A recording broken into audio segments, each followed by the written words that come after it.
అయితే యాక్చువల్గా ఇంత ముందు బాలకృష్ణ గారితో ఒక సినిమా అయిపోయిందని చెప్పారు, తర్వాత 2 సినిమాలు సూపర్ హిట్లు కొట్టారు, మళ్ళీ ఇంకోటి స్టార్ట్ చేశారు మూడోది కూడా బి గోపాల్ గారి డైరెక్షన్లో.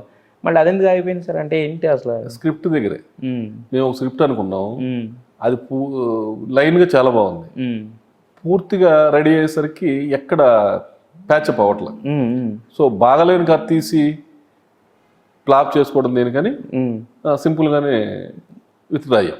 ఓకే, అంటే మరి కథ విన్నప్పుడు అంటే కథ విన్నప్పుడు అంటే లైన్ చాలా బాగున్నప్పుడు దాన్ని కథ 40 నిమిషాలు వింటాం, దాన్ని 2 గంటలకు వచ్చేసరికి 2.5 గంటలు బాగాలేదనుకో, అక్కడ ఒక సీన్ బాగుండి కథ బాగుండలేకపోతే సినిమా చూడరు. అంటే ఎక్స్పెక్టేషన్ ఎక్కువ ఉంటుంది. చెన్నకేశ్వరరెడ్డి లక్ష్మీ నరసింహ తర్వాత అందులో బి గోపాల్ అనగానే మీదైతే హ్యాట్రిక్ కాంబినేషన్, వాళ్ళదైతే డబుల్ హ్యాట్రిక్ కాంబినేషన్, ఎక్స్పెక్టేషన్ ఎక్కువ ఉంటుంది. సో ఎక్స్పెక్టేషన్ ఉన్నప్పుడు మనం రీచ్ అవ్వలేని కథ తీసి ఫెయిల్ అవ్వడం కంటే ఆగిపోవడం బెటర్ అని చెప్పేసి.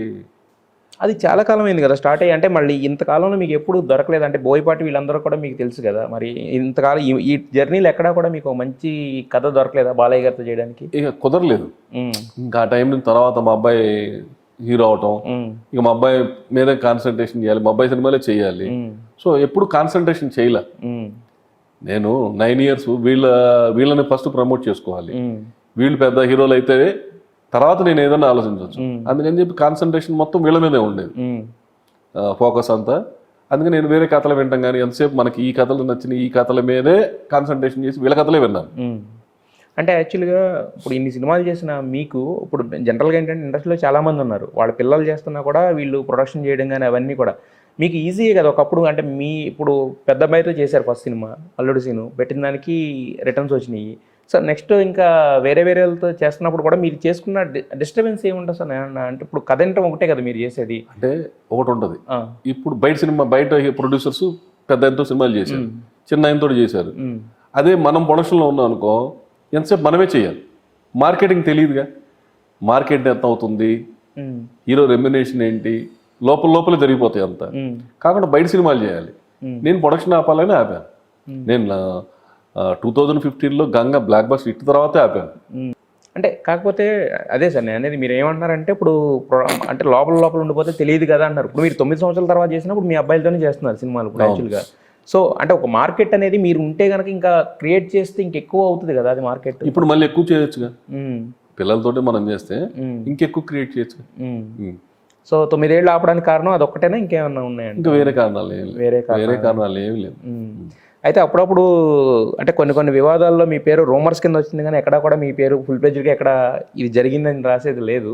కొన్ని రూమర్స్ కూడా వస్తుండేవి, సెటిల్మెంట్లు అని అలా రకరకాలుగా వస్తుండే కదా. మీరు అది చూసినప్పుడు ఏం ఫీల్ అయ్యేవాళ్ళు?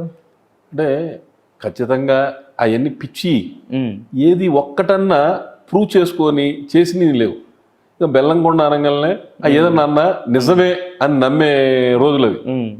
అవును అయ్యి ఉండొచ్చు అనే ఒక నమ్మకంతో ఉన్నారు. దాన్ని బట్టి కొంతమంది కొన్ని చోట్ల క్యాష్ చేసుకోవడానికి ట్రై చేశారు, ఎక్కడ ఎవరిది వల్ల కాలేదు, ఏమీ చేయలేరు.